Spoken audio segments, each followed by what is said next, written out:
My dear student, mathematical method जो हम exercise 2.2 कर रहे थे, चैप्टर नंबर 2 की, हमने उसके क्वेश्चन नंबर 15 तक कर लिया था। आज हमने उसका क्वेश्चन नंबर करना है 16। क्वेश्चन नंबर 16 में उन्होंने आपको कहा है कि एच हमारे पास कोई सब ग्रुप है किसी भी ग्रुप जी का, और ए हमने ग्रुप में से कोई भी एलिमेंट लिया हुआ है। उन्होंने ना आपको एक सेट डिफाइन करके दिया हुआ है एच ए का इनवर्स, और वो सेट किस तरह का है कि उसमें ये जो कैपिटल एच है उसके एलिमेंट होते हैं, साथ वही ए और इसका होल का इनवर्स आता है। बता दिया कि जो स्मॉल एच है ये किससे बिलोंग करता है, कैपिटल एच से। हमने ये शो करना है कि एच ए का इनवर्स बराबर होना चाहिए ए इनवर्स एच के। आपने ना ये रिजल्ट प्रूव करना है। आपको पहले भी बताया है, पिछले लेक्चर में भी हमने इसी तरह का एक चीज प्रूव की थी, सेट जरा डिफरेंट था कि अगर आपने किसी दो चीज़ों को बराबर प्रूव करना होता है ना, तो आप ये प्रूव करवा दिया करें कि पहली दूसरे में कंटेन कर रही है और दूसरी पहले में कर रही है, तो फ्रॉम 1 और 2 फिर हम कह सकते हैं कि ये चीज़ आपस में क्या है, बराबर है। तो हम यहाँ भी वही प्रूव करेंगे कि हम प्रूव कर देते हैं कि ये वाली चीज़ इसमें कंटेन कर रही है और ये वाली चीज़ इसमें कंटेन कर रही है, तो फिर हम कह देंगे दोनों आपस में क्या है, इक्वल है। अब ये दो रिजल्ट हमने प्रूव करने। हम पहले रिजल्ट की तरफ चलते हैं और पहले रिजल्ट में हम क्या करेंगे, यहाँ से एलिमेंट लेंगे और उसको ना किसी तरीके से ना इस शक्ल में ले जाएंगे, तो प्रूफ हो जाएगा कि ये वाला सेट किस में कंटेन कर गया, इसमें। हम ऐसा करते हैं, एक्स ले लेते हैं कैपिटल एच और ये होल के इनवर्स में से। अब अगर हमने ये इसमें से लिया है, क्वेश्चन में ये सेट आपको डिफाइन है कि क्वेश्चन में ये बताया गया है कि ये वाला जो सेट है वो किस शक्ल का होता है, इस शक्ल का। तो अगर हम इसमें से कोई भी एलिमेंट लेंगे तो वो इस वाली शक्ल को क्या करेगी, सेटिस्फाई करेगी। तो फिर एक्स को हम लिख सकते हैं एच ए और इसका इनवर्स। अब आप लोगों को इनवर्स की डेफिनेशन भी पता है कि इनवर्स हम कैसे ओपन करते हैं। पहले आता है अगले का इनवर्स और फिर आता है पिछले का, तो ए का इनवर्स और यहाँ क्या आ जाएगा, एच का इनवर्स। अब ये देखिए ना, जो एच है वो क्या है, सब ग्रुप है। अगर वो सब ग्रुप है तो सब ग्रुप का मतलब होता है कि वो ग्रुप की सारी कंडीशंस को सेटिस्फाई करता है, तो उसके अंदर इन्वर्स एलिमेंट भी है कि अगर एच बिलोंग करता है कैपिटल एच में से, तो एच का इन्वर्स भी किससे बिलोंग करता होगा, कैपिटल एच से। अब यहाँ हमने ये कह दिया कि ये जो ए इन्वर्स है ये तो चले वैसे ही है, लेकिन ये जो एच का इन्वर्स है ये किससे बिलोंग करता होगा, ये कैपिटल एच से बिलोंग करता होगा। वो ये भी आपको बात बताई है कि एच सब ग्रुप है, अगर एच बिलोंग करता है तो उसका इन्वर्स भी उसमें लाजमी होगा क्योंकि सब ग्रुप है। तो हम ये बात इसको इससे ये लिख सकते हैं कि ए इनवर्स तो चलो वैसे ही है, लेकिन ये जो एच इनवर्स है ना ये किससे बिलोंग करता है, कैपिटल एच से। तो हमने यही तो प्रूव करना था कि एलिमेंट हमने इधर से लिया था और हम उसको किस शक्ल में ले गए, ए इनवर्स और कैपिटल एच वाली शक्ल में ले गए। तो अब आप यहाँ वो पुट कर दें कि आपने एलिमेंट लिया कहाँ से था, कैपिटल एच और ये ए के होल इनवर्स से। तो फिर इसका मतलब है कि एक्स की जगह आपने वो सेट पुट कर दिया जहाँ से एक्स को लिया था कि एच ए का होल इनवर्स किस में कंटेन कर गया, ए इनवर्स एच में। और ये भी मैंने पहले आपको बात बताई है कि जब हम एलिमेंट लेते हैं, पिछले लेक्चर्स में बताई है, तो फिर हम बिलोंग का लफ्ज इस्तेमाल करते हैं। लेकिन जब उस एलिमेंट की जगह वो सेट पुट कर देते हैं कि जहां से हमने उसको लिया था, तो फिर हम किसका सिंबल इस्तेमाल करते हैं, कंटेन का सिंबल इस्तेमाल करते हैं। इसको कह देते हैं इक्वेशन नंबर 1। अब हम प्रूव करते हैं हमारा ये दूसरे वाला रिजल्ट।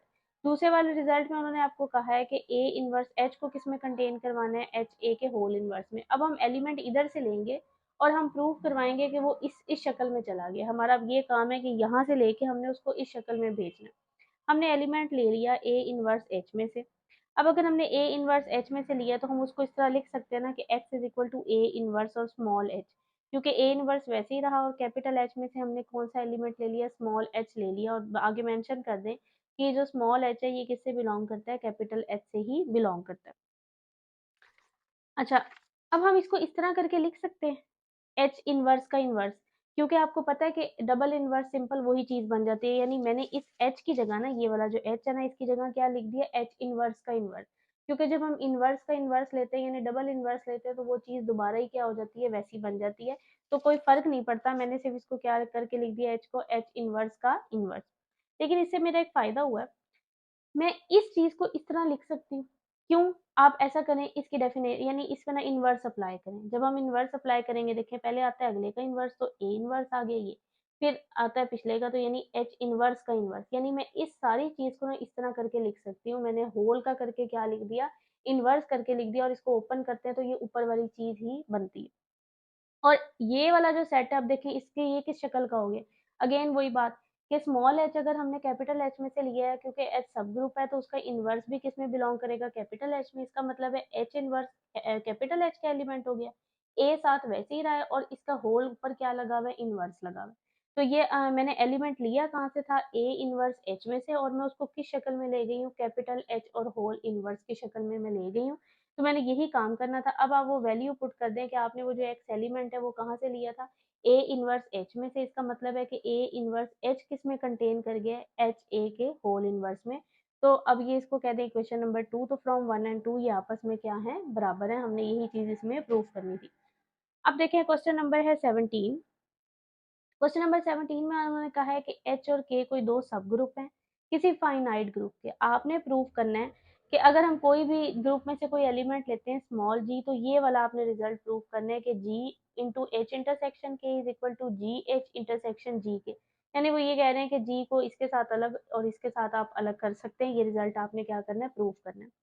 हम इस तरह करते हैं, इसमें भी वही वाला काम इस्तेमाल करेंगे कि ये दो सेट हैं, इनको आपस में इक्वल प्रूव करना है ना। तो आप इसको इसमें कंटेन करवा दें और इसको इसमें कंटेन करा दें, और फिर हम कहेंगे फ्रॉम 1 एंड 2 ये आपस में क्या है, इक्वल।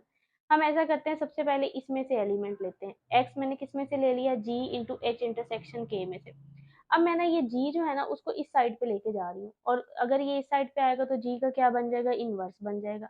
ये बिलोंग करता है एच इंटरसेक्शन के में से। अब देखें ना, अगर कोई चीज इंटरसेक्शन में बिलोंग करती है इसका मतलब है कि वो दोनों में करती है। तो ये वाली चीज एच में भी बिलोंग करेगी एंड, और यही वाली चीज किस में बिलोंग करेगी, के में भी। अब जो मैं जी इनवर्स को इधर, जी को इधर लेकर आई थी ना, मैं दोबारा से उसे उधर ही ले जाती हूँ। तो वो जाके जी का इनवर्स सिंपल क्या हो जाएगा, जी। और यहाँ भी जी का इनवर्स उधर जाके क्या हो जाएगा, जी। अब देखें एक्स जो है वो जी एच में भी है, एक्स जो है वो जी के में भी है। अगर एक ही चीज दोनों सेट में है, इसका मतलब है वो उसके इंटरसेक्शन में भी होगी, क्योंकि अगर कोई चीज दोनों में कॉमन होती है तो वो इंटरसेक्शन में आती है ना। इंटरसेक्शन में कोई जो चीज कॉमन होती है हम वही लेते हैं। इसका मतलब है अगर कोई एलिमेंट जी एच में भी है, अगर कोई एलिमेंट जी के में भी है, तो वो उनके दोनों के किस में होगा, इंटरसेक्शन में भी आएगा। देखिए यही नहीं हमने प्रूव करना था कि हमने एलिमेंट इधर से लिया था और हम उसको किस में ले गए हैं, इस वाली शक्ल में ले गए हैं कि जी एच इंटरसेक्शन जी के। अब आप ये x की वैल्यू, x का वो पुट कर दें कि आपने उसको किस सेट में से लिया था। आपने x को लिया था g इंटू एच इंटरसेक्शन के में से। तो यहाँ वो पुट कर दें कि g इंटू एच इंटरसेक्शन के किस में कंटेन करता है, जी एच इंटरसेक्शन जी के। इसको कह देते हैं इक्वेशन नंबर 1। अब हम इस वाले सेट को इसमें कंटेन करवाते हैं, तो हम यहाँ से एलिमेंट लेंगे। तो x मैंने ले लिया जी एच इंटरसेक्शन जी के में से। अब अगर वो इंटरसेक्शन में है तो वो दोनों में होगा, वो जी एच में भी होगा, वो जी के में भी होगा। इधर से भी जी को उधर लाके इन्वर्स कर दें, इस साइड पे भी जी को उधर लाके क्या कर दें, इन्वर्स कर दें। तो जी इन्वर्स एक्स एच में होगा, जी इन्वर्स एक्स के में होगा। यहाँ वही आप बात यूज करें कि ये एलिमेंट एच में भी है, यही वाला एलिमेंट के में भी है। अगर एक चीज दोनों में है इसका मतलब है कि वो कॉमन है, तो वो इंटरसेक्शन में भी होगी। तो जी इन्वर्स एक्स किस में बिलोंग करेगा, एच इंटरसेक्शन के में। अब यहाँ जी इनवर्स को उस साइड पे लेके तो सिंपल जी हो जाएगा। तो एक्स बिलोंग कर गया जी इंटू एच इंटरसेक्शन के से। और हमारा यही काम करना था हमने, कि यहाँ से हमने एलिमेंट लिया था और हम उसको ना इस शक्ल में ले गए। तो आप अब यहाँ एक्स की वो वाला सेट पुट कर दे जहाँ से आपने एक्स को लिया था। तो हमने एक्स को लिया था जी एच इंटरसेक्शन जी के में से, तो यहाँ हम ये पुट कर देते हैं जी एच इंटरसेक्शन जी के। और ये कंटेन करता है जी इंटू एच इंटरसेक्शन के। इसको कहते हैं इक्वेशन नंबर 2। तो फ्रॉम 1 एंड 2 ये सेट आपस में क्या प्रूफ हो गए, इक्वल प्रूफ हो गए। क्वेश्चन नंबर है इसका 18। क्वेश्चन नंबर 18 में ना उन्होंने आपको एक ग्रुप दिया हुआ है, non zero residue class under multiplication modulo 13। और उन्होंने वही मॉड 13 लगाया हुआ है कि 13 ये ग्रुप है मॉड 13 के अंडर। यानी 13 से ऊपर जाता है तो आप उसको क्या करते हैं, 13 पे डिवाइड करते हैं। Which of the following are sub group of G. उन्होंने ना आपको 4 सब ग्रुप दिए हैं, मतलब 4 सेट दिए हैं। आपने प्रूव करना है कि इनमें से कौन सा सब ग्रुप है। अच्छा, अब सब ग्रुप को प्रूव करने के लिए वही ग्रुप की 4 कंडीशंस होती हैं कि कोलेयर लॉ, एसोसिएटिव आइडेंटिटी। यही होता है ना कि अगर चारों कंडीशन सेटिस्फाई हो रही हैं तो वो सब ग्रुप बन जाता है, ग्रुप की सारी चारों कंडीशन।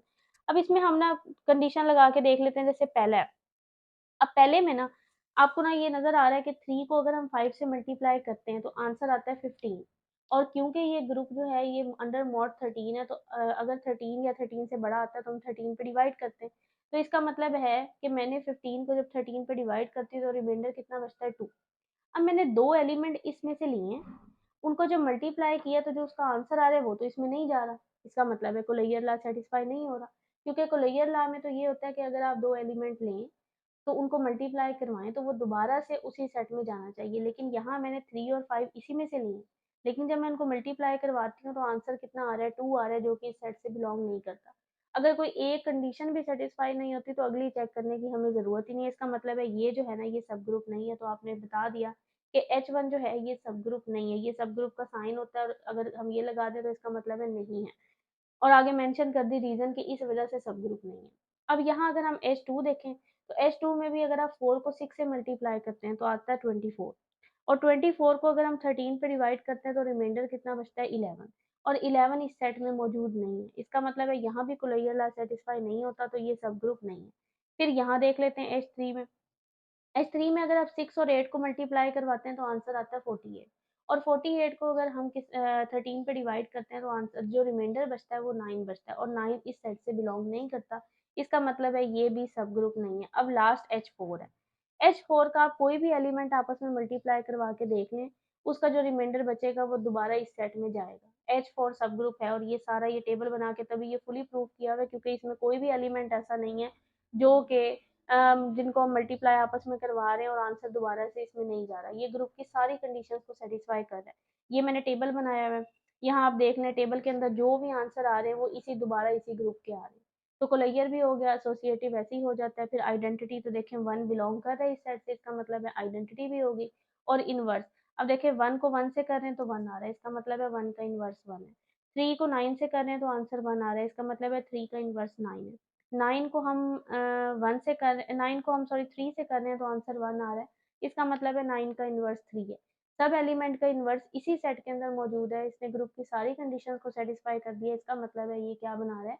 ये सब ग्रुप बना रहा है और ये आगे इसका लिखा भी हुआ है सारा कि इसमें closure law with respect to mod ये क्लोज्ड है। एसोसिएटिव भी क्लोज का मतलब यही होता है कोलेयर लॉ सेटिस्फाई होता है। एसोसिएटिव भी है, आइडेंटिटी 1 इसमें बिलोंग करती है और तीनों एलिमेंट का इन्वर्स भी मौजूद है। इसका मतलब है ये वाला जो सेट है ना, ये सब ग्रुप है, बाकी जो 3 सेट थे वो सब ग्रुप नहीं थे। ये क्वेश्चन नंबर 18 था। आप इसको अच्छे तरीके से कर लें। इस एक्सरसाइज के 2 और क्वेश्चन रहते हैं, एक 19 और 20, वो हम अगले लेक्चर में डिस्कस करेंगे। किसी को कोई चीज़ ना समझ आए तो मेरे से पूछ ले। अल्लाह हाफ़िज़।